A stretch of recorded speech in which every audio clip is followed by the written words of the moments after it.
Jaya Radha Madhava Kunja Bihari. Jaya Radha Madhava Kunja Bihari. Jaya Radha Madhava Kunja Bihari.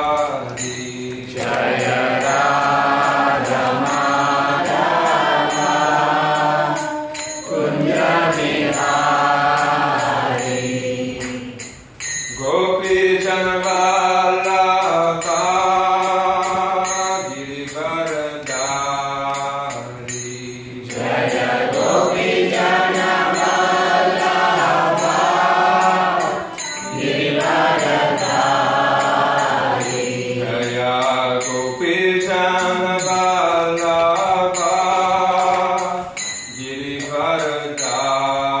Girivaradari. Jaya Gopi Jana Vallabha Girivaradari. Yashoda Nandana Vrajana Ranjana. Yashoda Nandana Vrajana Ranjana. Yashoda Nandana Vrajana Ranjana. Yashoda Nandana Vrajana Ranjana. Jamuna Tira Vanachari. Jaya Gopi Jana Vallabha Girivaradari. Jaya Gopi Jana Vallabha Girivaradari. Jaya Gopi Jana Vallabha Girivaradari. Krishna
Bhakti Swami Niti Namane Namaste Saraswati Devi Gauramanam Shabine Vishesha Shantari Fasati Desha Kamine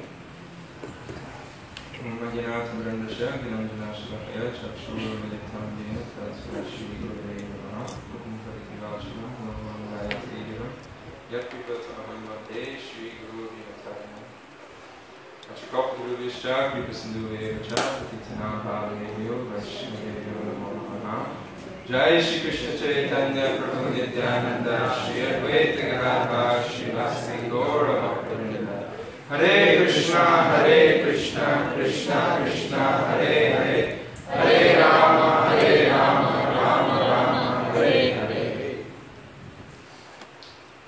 I would also like to thank and wish all the fathers out there a happy Father's Day.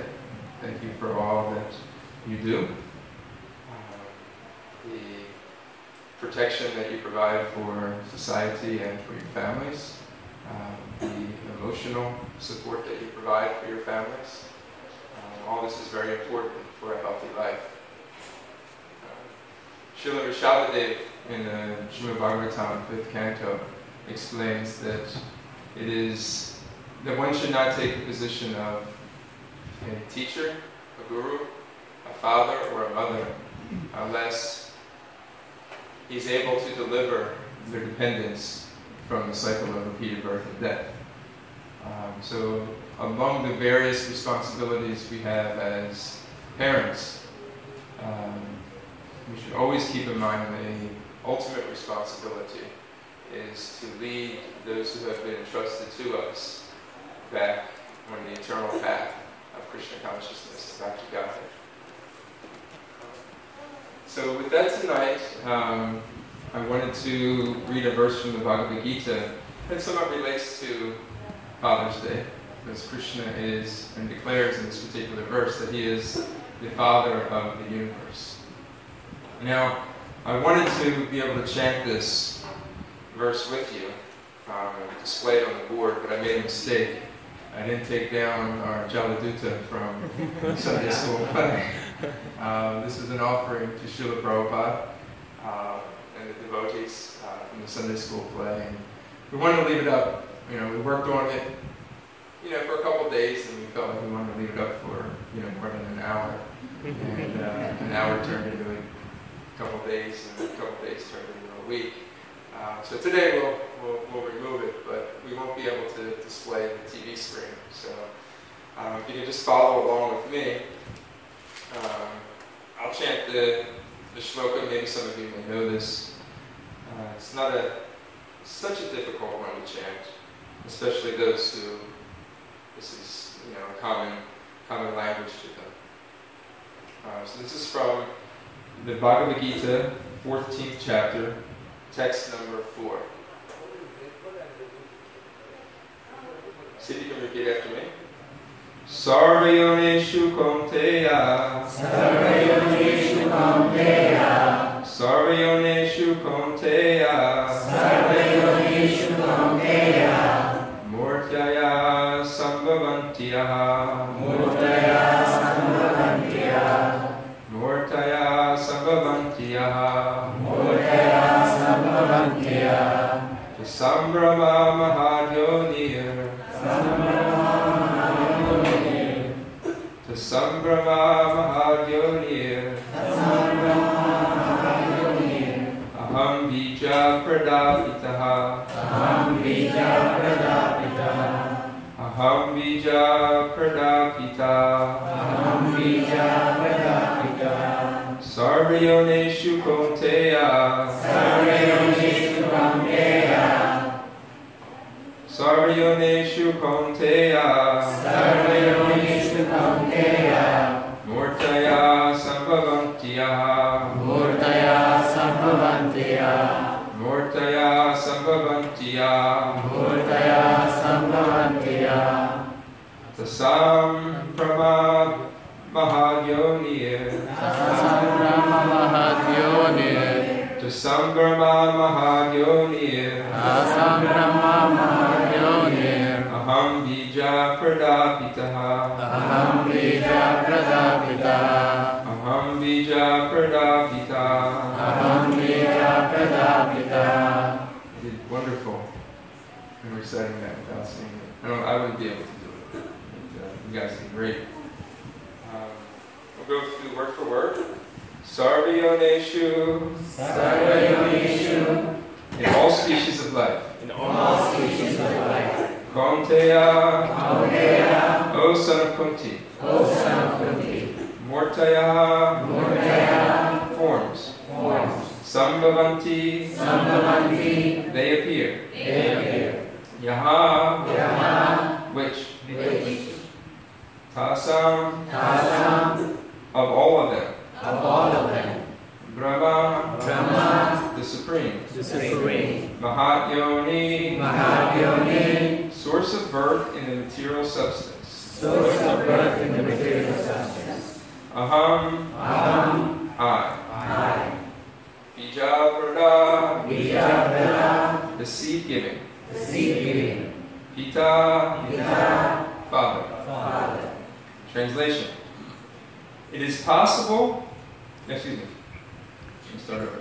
It should be understood that all species of life, O son of Kunti, are made possible by birth in this material nature, and that I am the seed-giving Father. Please repeat after me.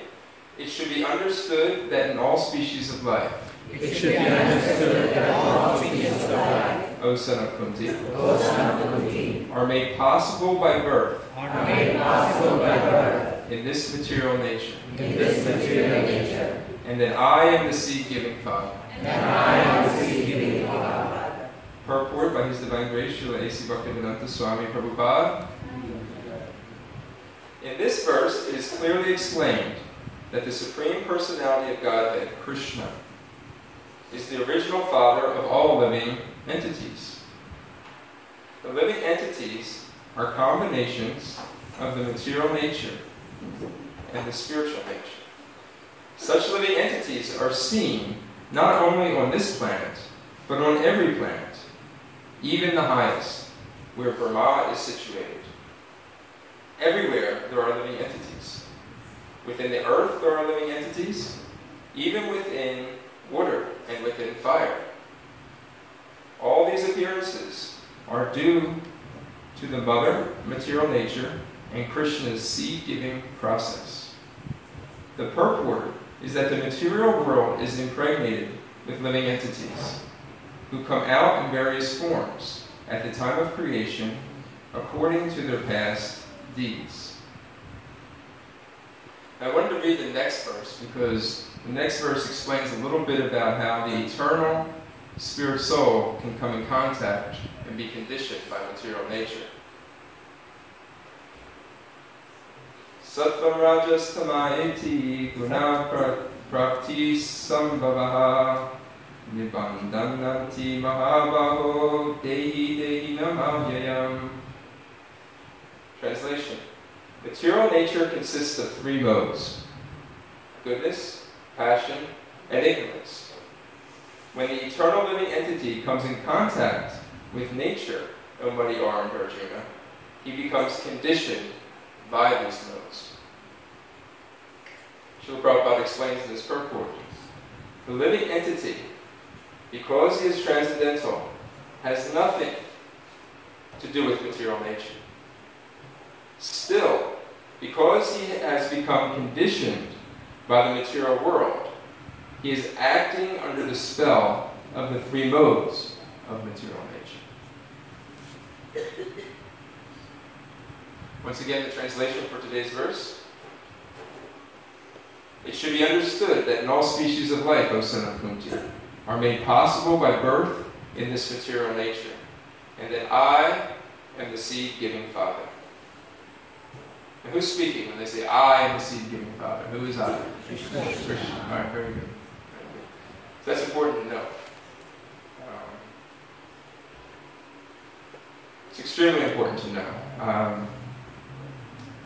Because we are all fully and eternally related to Krishna on the spiritual platform. But then we forget that this happens. And we become bewildered, we become conditioned. We have so many other plans and activities going on. The spirit soul being of a different quality than the material nature, it's a never compatible situation. The spirit soul was eternal. In the very beginning of the Bhagavad Gita, Krishna explains how, Arjuna, you have no need to worry because you will not die. Your body may die, but you're the spirit soul. You're going into war. You can't be cut by a weapon. You cannot be moistened by water. You cannot be withered by the wind. Never was there a time when you did not exist, nor I, nor all these kings, nor in the future shall any of you cease to be. The soul is primeval, eternal, never changing. This is knowledge that was given by Arjuna to Krishna earlier on in the Bhagavad Gita. And this knowledge is called Sambandha Jnana. It's knowledge of our eternal relationship with Krishna. And this knowledge, once we find this knowledge, it gives us a sense of comfort. Many of you, when you first encountered Krishna consciousness, I know for myself this happened, when I understood that I'm an eternal spirit soul, so many of my anxieties disappeared. All the things that I thought were important became kind of dwarfed because I realized that I had many lives. I had many parents. I had many siblings. I had many friends. I may have been in many species of life. And that this isn't necessarily the all in all. And the little problem that I'm dealing with now, it will pass. Lord Chaitanya gave an analogy in the Chaitanya Charitamrita of a man who was very destitute. He was a poor man, and because he identified with his condition, he was just always depressed. And one day, an astrologer came passing through the village and sought out this man. And he said, "Why are you so unhappy?" And he read his horoscope. And he says, "Actually," and the man explained why he was unhappy. And he says, "Actually, do you know that there's a treasure that was left for you in your backyard? You know, your ancestors have left this treasure for you of great wealth. You're actually a rich man." And just with that quick understanding of that he wasn't this poor, destitute person that he was identifying with, that he was actually rich, immediately his whole consciousness, his whole attitude, his perspective on life had changed immediately. Just with that knowledge that he wasn't poor, he was actually rich. And Mahaprabhu used that as an example to show how when we find out that our true nature is connected with Krishna, that everything begins to change within our lives. Everything that we come in contact with here is going to change. We're young, we grow older, we go through adolescence, we produce some byproducts, we get disease, and then we dwindle and die off. Everybody goes through this cycle of life. This is material nature. But it's incompatible because the spirit soul has a desire to enjoy infinitely. And that's due to its eternal connection with Krishna, the infinite.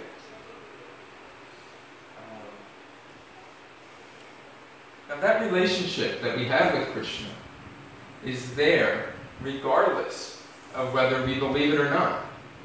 Whether we're theists or atheists, that relationship still exists. Whether we're practitioners or non-practitioners. We cannot change that relationship. The only thing we can do is try to forget about it. An example would be like our biological parents. No matter what we do, we cannot reverse the DNA that connects us, at least in this body, with our biological parents. Now, we can deny that relationship. We may not want to pursue a relationship. But our bodies come from their bodies. Now, our souls don't come from their souls. But our bodies come from their bodies. And there's a connection. Now, you can have a friend that you may sever that relationship with that friend and you're no longer connected. But biological parents, there's always, as long as this body exists, there's a biological connection. So similarly, we have a spiritual connection with Krishna that we cannot get away from. Although those who have come down into this material world, the reason this material world was created, really so that we could forget about Krishna. Srila Prabhupada says that it was designed so that we could pursue our own God projects. And when coming to this material world, we get conditioned by the three modes of nature: goodness, passion, and ignorance. And in doing so, we forget of this eternal relationship with Krishna. The funny thing is that the spirit soul remains unchanged. In the purport, Srila Prabhupada says the spirit soul has nothing to do with material nature, but it covers, and we see through this lens in which we think things are different than they actually are. The process of Krishna consciousness is to take us and lead us back on that path of our eternal relationship with Krishna.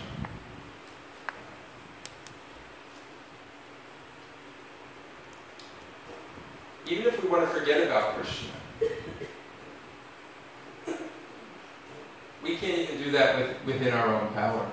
It's actually Krishna who gives us the ability to remember, to gain knowledge, and also forget about it. In the 15th chapter of the Bhagavad Gita, 15th chapter, it says, Matasmita jnanam apohanam cha. That from me comes knowledge, remembrance, and forgetfulness. So Krishna has actually facilitated this out of his potency to fulfill our desires. He has created this material world for us to live in. But at the same time, our true and only happiness will be when we become free from the coverings and limitations of this world and reunite with our eternal Father, Lord Krishna.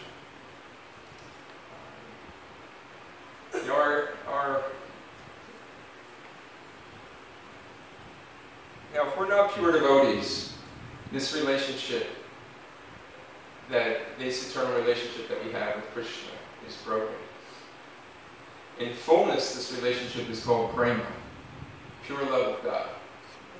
And that's the goal of devotional service. It's the goal of Krishna consciousness, is to develop pure love for God. It's not even to get liberated from this condition.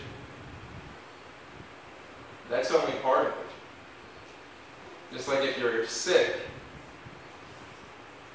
the goal isn't necessarily just to get better. Well, what are you getting better for? You're getting better so that you can have activities that you perform. So you can go to work, so you can interact with your family and friends and society in the way that you want to. So in the same way, the goal of spiritual life is not simply just to get liberated and free from the contaminations of this world. The goal is really to engage in this pure loving service with Krishna. Our Acharya, Srila Rupa Goswami, he defines pure devotional service as anavilasasita sunyam jnana kamarya navrita anukuliyena krishnanam shivanam bhaktir uttamam. We just had a Nectar of Devotion class, so I'm sure that was covered. How many people took that class? So that verse was covered. So basically, it's devotional service that is enacted favorably with loving desire to please Krishna. That is free from the desire for personal gain, karma, and speculative understanding, jnana. Also in the Srimad Bhagavatam, this pure devotional service is defined as ahetuki apatiyata, as unmotivated and uninterrupted. In the beginning of spiritual life, and oftentimes in just kind of common religion, as tradition gets passed down from generation to generation, I know I grew up this way, religion was more of very motivated. That you believe that there's this Father, and you go to the Father when you need something. I need some money, I need to be liked, I need a good grade, I need something. And you become asking. But this is not pure devotional service. Pure devotional service is unmotivated, uninterrupted, to please Krishna. To me, that was something that always set apart and was very attractive about Krishna consciousness, was that the goal wasn't to just make me become of greater sense and joy. It wasn't simply to make God my water supplier. It was something that was completely, for me it was revolutionary. It was put God first. Try to please God. And the example is given that if you give water to the root of the tree, the rest of the tree becomes satisfied. But if you try to water the branches and the leaves individually, the whole tree will never be satisfied, and the leaves and the branches will become satisfied.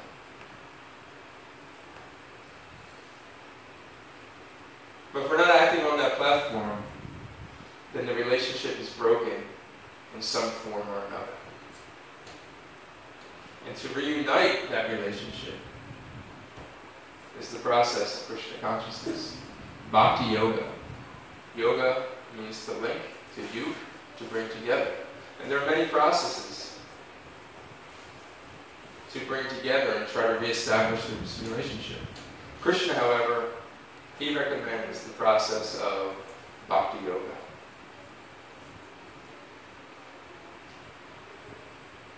Now, and in Bhakti yoga, which makes Bhakti yoga so special, is that despite this relationship being broken, and despite our faults and our failures, by the mercy of the Guru and the devotees, we're able to actually execute and perform some form of devotional service. We're actually able to, in the process of sadhana bhakti, as imperfect as we may be, we're actually able to engage in devotion, in serving Krishna. Now, there's a nice story of the water pot. It's called the broken water pot, that explains just how this process of devotional service works. And it starts off that there's a water bearer, and every day, in order to serve the king, he would travel down to the river to collect some water. And if you ever seen a water bearer, he has a stick across his neck, and he has two clay water pots on either side tied with ropes, so he balances it out and carries the two water pots. And one day one of the water pots broke about halfway up. So when he would return, only half of the one pot that was not broken would supply a full amount of water. The other one would only supply about half the water. And this went on for about a year. And finally, this is part of the story, the water pots can actually speak in the story. The broken water pot said to the water bearer, he said, "Look, I realize I'm imperfect. I realize that I'm only supplying half of the water. I'm fine with being discarded. It's okay for you to throw me out because I'm not supplying what I'm supposed to be doing for my master." And the water bearer said, tomorrow when we go down to collect the water, I want you to take note of the flowers that are planted along the pathway. So they went down and they returned, and the pot noticed the beautiful flowers that were along the path. And he asked them, and the water bearer asked, he says, "Well, did you notice today?" And he said, "Yes, I noticed." He said, "Did you notice that on the other side of the path, there was no water? There were no flowers?" He says, "I didn't notice. I was just looking at the flowers on my side." He said, "But if you notice, there's no flowers on the other side." He said, "Because when I realized that you were broken," he said, "I decided to plant seeds of flowers on your side of the path. And every day as you came back, you would water these seeds. And as a result, you have these beautiful flowers that you watered. And when you go in to the king's quarters next time, I want you to see the flowers that are sitting there on the table. And they were flowers that were developed because of your watering. So you were doing service. Despite your brokenness, despite what you thought was imperfection, you were able to do that. So in this story, the water bearer, the king is Krishna, the water bearer is the guru. He takes us in our imperfect stage and takes whatever is there and tries to develop those qualities so that we can offer what we can to Krishna, gradually developing us and freeing us from all our faults, our desire for prestige, our desire for recognition, our desire for, to free us from our pangs of anger. All these wonderful attributes that the devotees have, they display to those that are struggling, as they said as role models, so that we can develop these great qualities. In the drama last week with the older kids in the Sunday school, they went through the quality of anger and why it is so harmful for us. Jealousy, lust, and even in these conditions, the process of devotional service helps purify us. It was once asked that, should I become free of all these anarthas, all these problems, before I engage in devotional service? And the Prabhupada said, no. He says, by chanting Hare Krishna, by engaging in devotional service, the other things will go away. You don't have, this is the medicine. You don't have to become healthy to take a medicine. No, the medicine is to make you become healthy.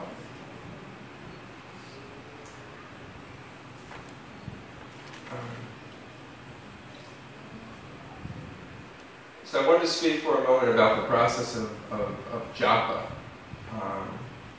and chanting the Maha Mantra, and how and why that is a demonstration of our interest in restoring our broken relationship with Krishna.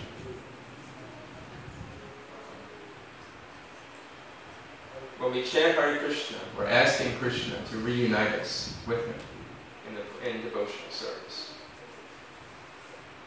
Srila Prabhupada translated it as, O energy of the Lord, O.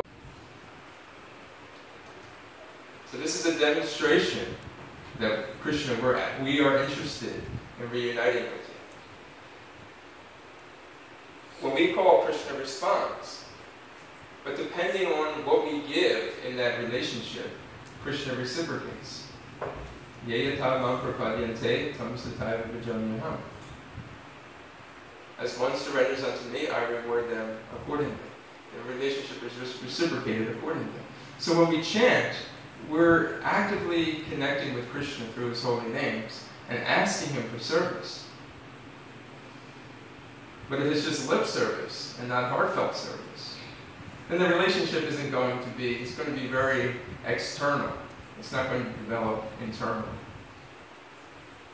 So what we get into this relationship, and it's actually being done at every step, every choice that we have, that we're making, every decision that we're making, where do we bring Krishna into that? And we have a choice at each time to develop that relationship further or go backwards in that relationship. And I say this only because if we're interested in finding the real wealth of life, if we really want to be successful in life, yes, getting out of this material world, but reconnecting with our eternal Father, then we'll take to this process seriously. It's more than simply just showing up. We can't mechanically develop this relationship. We have to put our heart into it. We have to show Krishna that we are sincere. We have a sincere desire to come closer to Him and reunite with Him as our eternal Father. His Holiness Bhakti Charu Swami, he killed this example a couple times, and I was wondering when I would get the opportunity to relay it. I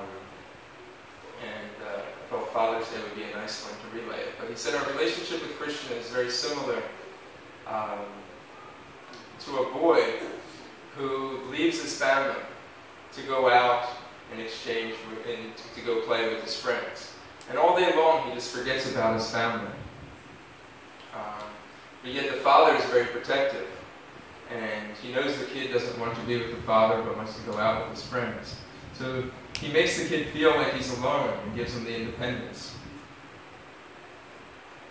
And watches him from a distance all day long. And then as night begins to fall and everybody goes home, and the boy becomes very lonely, doesn't know what to do, he's trying to get back home, yet the father's still there. And when Krishna, when we need Krishna, Krishna is there, we need to call out for Him. This sincerity is shown by desire to attentively chant the holy names. Krishna doesn't ask us he asks us to abandon all varieties of religion and surrender unto Him. That's His instruction in the Bhagavad Gita. To take shelter, to take full shelter of Him. That is the conclusion of the Bhagavad Gita.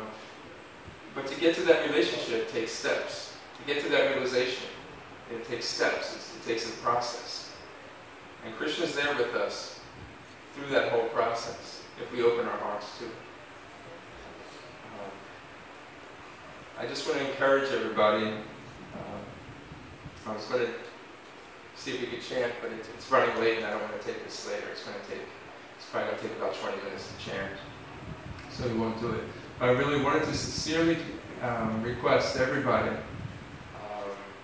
in their daily life to take some time out, quality time out, and really attentively chant the Hare Krishna Maha Mantra on beat. This is the essence of what we do as the Hare Krishna movement. It is to strive to purely chant the holy names of Krishna. If we do this, we will be better as people. Society will be better at large. Our individual society, the International Society for Krishna Consciousness, will begin to flourish. So please, as Srila Prabhupada came over, he gave us the holy name. We're celebrating the 50th anniversary of ISKCON, the 50th anniversary of chanting the holy name and developing this process. The medicine, the panacea for this age, given to us by Sri Chaitanya Mahaprabhu. Take to it seriously, please. If you do not have japa beads, we have a store here. Please go into that store and purchase yourself some japa beads, please. And come here on a regular basis and chant in front of the deities. You can chant at home. But during that chanting, take time to reflect that I am an eternal spirit soul trapped in this material world. And I had an opportunity to connect with my eternal Father, Krishna, just by uttering His sacred name. Hare Krishna, Krishna Krishna, Hare Hare, Hare Rama, Rama Rama, Hare Hare. Thank you very much. Srila Prabhupada ki Jai. jai. Does anybody have any thoughts, realizations, or questions that they would like to share? Earlier you said that Krishna gives you the remembrance or forgetfulness. Why and when does he make you forget? I can understand in challenging so that we become better devotees. But why does he do that? Why would he let us forget? Because we have the desire to forget. Right. So we all have free will. We have free will because Krishna has free will. And we're part and parcel of Krishna. And the relationship is a relationship of love. Now we may, in our, at the beginning stages of devotional service, we undergo the process of discipline or sadhana, where there's a sense of duty to serve Krishna. In and of itself, that sense of duty does not really give pleasure to Krishna.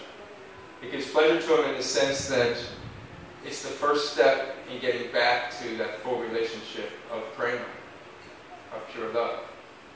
But in and of itself, this duty bound. I'm doing this because I'm supposed to. In fact, one of the offenses in chanting is to consider the chanting to be one of the auspicious ritualistic activities offered in the Vedas as fruitive activities, karma kanda. I'm doing this because I'm afraid if I don't do this, something bad may happen. I took this vow. If I don't fulfill this vow, something may bad happen to my family, or I don't want that to happen, so I better do that. And you become a little superstitious about the chanting. That is not the relationship that Krishna wants. So when we have desire to be separate from him, Krishna facilitates this arena, the material world, for us to interact with him, or to interact in that way. But as the Father, he never loses track of us. We lose track of him. It's as if we turn our backs to Krishna. Krishna has never stops looking at us, but we're looking straight ahead, and we've taken our eyes off of him. Does that answer your question? Any realizations or thoughts anyone has? Mr. Thackeray? Hare Krishna. The topic is very good, and we talked about nectar of devotion, and in nectar of devotion, it's been said that there is only one qualification for the devotional services, that we have ruchi, attraction to Krishna. So if we have a little bit of inclination, and if we take the japa beads and do that, Krishna gives you multiple number of that thing back to you, that your inner desire increases so many folds just because of your pride. So just wanted to comment on that. And there was another thing you said, that when you do that, everybody who's praying, they can do their service according to what their position is. I mean, in nectar devotion, they go very deep into if you're Brahmana or Shudra or Kshatriya, but everybody has equal opportunity to connect with Krishna. So it's like whoever you are in your status, you don't have to become to Brahmana, then you will be able to do bhakti. That's not true. You should be able to go in whatever situation you are in. So that's another thing which is coming under what you said. Thank you very much. Hare Krishna. Okay, each phase Krishna says, abandon all types of religion. I mean, you have to come and get all the identities, all the ego, everything else. Just, the religion, whatever you believe in, then just lovingly just surrender to Krishna. That's what I think is the essence of everything. You don't have to be even a Vaishnava surrender to Krishna. That's the meaning. It's not necessarily that you put on, the particular dress. All these external things that may kind of give that shell of religion is really just there to help us gain more traction for Krishna. But we can be second to that, worrying about too much about the fact, Absolutely. all the things that you are so intense on doing, the ritualistic or whatever that you are supposed to do, and then you are so nervous about even approaching Krishna sometimes because you are thinking about that part of it, and then sometimes you may forget what you are supposed to do. Yes, speaking to Priya Mataji's point, Krishna, in the 8th chapter, Krishna says, "Tasmat sarveshu bhuteshu mamanismarnu yujacha maya krita manobudhir mami vaishasi samshayah." Krishna tells him, he says, carry out the prescribed duty of fighting, and at the same time, always remember me, Krishna. Carry out your prescribed duty of fighting, and at the same time, always remember me. Now, how do you do that? With your activities dedicated to me, with your mind and intelligence fixed upon me, you will surely come to me without doubt. So this is really the formula. Krishna, our activities, Brahmana, Kshatriya, these are somewhat external. These are external. They're help to guide us to take based on the particular body that we have. Whatever we are, engage that in Krishna service. Give up those activities, dedicate them, not for yourself, but dedicate them to Krishna. Anything else? Thank you very much. Srila Prabhupada ki jai. Hare Ram, Ram, Hare Hare. And please, if you don't have japa beads and you're interested, please go into the store and purchase yourself some beads to regularly chant. Hare Krishna.